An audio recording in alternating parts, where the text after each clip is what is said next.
both sides.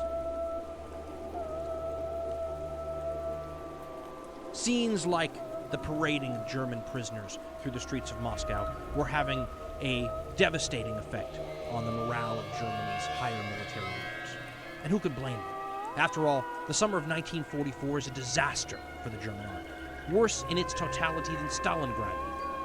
Between July and September 1944, Wehrmacht losses topped 215,000 men killed. They topped 620,000 men missing or captured in the east.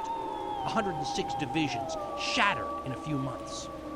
Total German losses on the Eastern Front by the summer of 1944 are more than 2 million men dead, wounded, captured, or missing.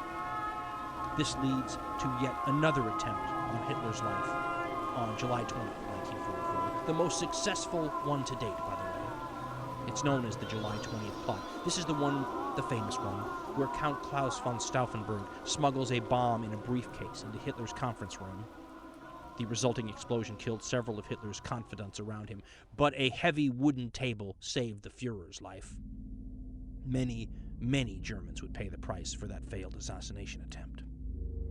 On August 1st, 1944, another tragedy takes place. The Poles in the city of Warsaw, seeing the Red Army simply, across the Vistula River, right on the other side of the city, decide to stage an uprising, a long-planned, long-awaited-for uprising, and throw the German occupiers out of the city.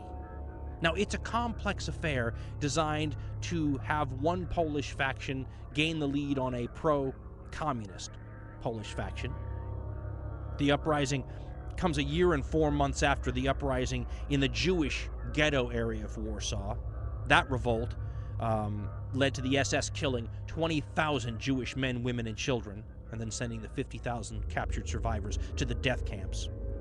In this latest uprising, led by a Pole named Bor Komorowski, 225,000 Polish civilians will be liquidated, along with maybe 30,000 actual partisan forces, to bring the total to more than 250,000. This is probably the worst atrocity, the worst single atrocity of the war. The only thing really close to it is the Japanese rape of the Chinese city of Nanking.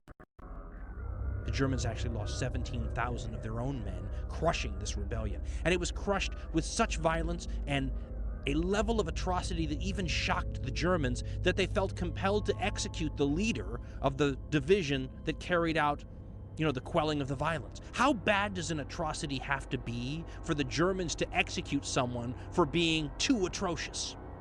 There were stories of babies being spitted on bayonets and the bayonets hung out the window, women hung up